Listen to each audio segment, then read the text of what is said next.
be good. So thank you, Nita, for giving us the chance to talk with you. Is this your first visit to Spain? It's my first. Are you sure you don't want me to talk to you? Maybe it's weird. Okay. Yeah. Whatever you want. It's not my first visit to Spain, but it's my first guitar clinic ever in Spain.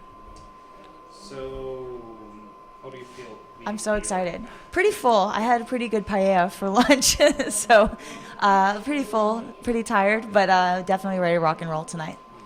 Perfect. 2 days ago, it was International Women's Day. Women's Day. How do you feel being part of a man-dominated industry? It's I don't really find it to be a man-dominated industry. I mean, I guess when you look at it, it is, but I don't really look at it as a female or male thing, a female, male guitar players, whatever. I just kind of look at it as musicians. It's just a community of musicians trying to help each other and be the best that we can be, and that's the experience I've had in the music industry, and it's what I try to create around me as well. So you don't feel it's segregated by gender? If it is, I just ignore it. It's easy to pretend that it's not there. Honestly, of course, there's always going to be people with their own opinions about a female in rock music and a man in rock music, but at the end of the day, it's just about being a good musician. Keeping it with femmes, with women, which was your first woman guitar hero? Definitely Jennifer Batten, for sure. Jennifer Batten was the first girl I ever saw play guitar that made me think, wow, I could, there are other girls that do that. Because when I started playing guitar, I didn't even know of any female guitar players. I wasn't familiar with any. I didn't know who Jennifer was or who Hart was or the Runaways or Lita Ford.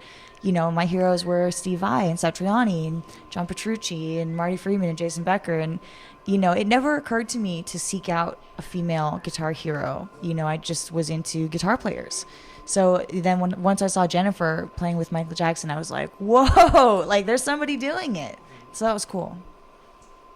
When I was making this interview, I realized your surname was familiar to me in some way. Yes. Strauss. The jeans, right? Huh? The jeans, right? Levi Strauss jeans? No, not really. Not really. Digging on the internet, I found that you're relative with Johann Strauss II. Yes. Well, both of them, the first and the second. Yeah, of course. And you're a self-taught player. Yes, that's true. So, can you explain us your secret to be such a great player? It just comes in the blood? No, absolutely not. I wish it was that easy. No, I mean, I think definitely having a surname like Strauss is definitely a high responsibility. It's something I take really seriously, but I don't think it helped me at all. I think it's all hard work and dedication, because I can tell you I didn't pick up the guitar as a good guitar player. Every guitar player starts out exactly the same, and for me it was definitely a long road to being any good at all. I'm still trying to get any good at all. Really? Absolutely, yeah. That's how I feel. You were part of the Iron Maidens. Yes. Female tribute band to Iron Maiden. And do you feel it's easier to play someone's music, or do you think it's better playing your own compositions?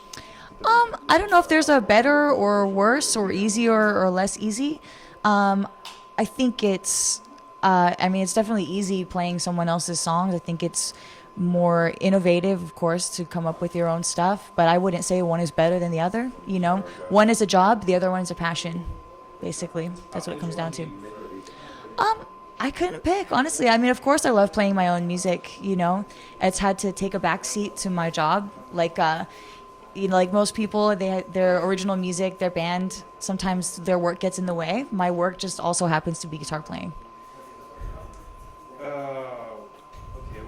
I'm pretty sure you have already asked this before, but nowadays you play with Alice Cooper, Uh-huh. right? And how is he as a boss? He's awesome. Best boss in the whole world. It's cool being a part of the Alice Cooper band, because it's really more like a family than a band. It's not even you know, we travel on the same bus. People think Alice has his own plane or his own, you know, his own bus or something, but we actually travel all on the bus together like a family. You know, it's Alice and his wife and the band on the bus, and it really just creates this great environment of camaraderie and friendship, and it's awesome. Alice is a great role model and a great inspiration to all of us. And the last one. Okay. So, what do you think about collaboration between you and Oriente? It's still hard for fans to get that piece out when you're in. I'm sorry, I don't understand the question. I mean, is it hard for the people, for the Alice Cooper fans? To accept Orianthi being out of the band? I don't think so. I mean, I've been in the band for 2 years. You know, it's... Yeah, but the first time? Oh, at the beginning, yeah. It was definitely, you know... I'm a really different guitar player than she is, so it took the fans... They had to find out who I was, you know? All that people saw of me was this kind of obnoxious shred kid coming in playing fast, you know. So I had to show everybody that that's not what I planned to do with the Alice Cooper material, that I really planned to take it seriously and do the original songs justice, and that's what I did. And I think she's an amazing guitar player. She did a fantastic job in the band, and I'm just really thankful that I got the chance to do it as well. Teddy bear. Teddy bear! Why? This is Osito. Say hi. He's headbanging. This is Osito. He travels the world with me, and he has a lot of adventures. You can actually find him on Instagram at Osito the Bear. And, yeah, he's my pal. He comes around with me, and he smells good. Any special significant? Yeah. Well, my boyfriend gave him to me the first time I came back from a long tour, you know, when we first started dating, my boyfriend and I. And... you know, every time I go on tour now, I take Osito with me, and just like a little reminder of home, a little reminder that there's somebody there that cares about me, and yeah, it's just a good pal to have around. And he shreds. Does he play guitar too? Well, he lacks the strength and opposable thumbs, so so not really. He's more just a thrasher, more of a drummer than a guitar player, I guess. Okay. Yeah. The little bear. Thank you. Muchas gracias. Muchas gracias.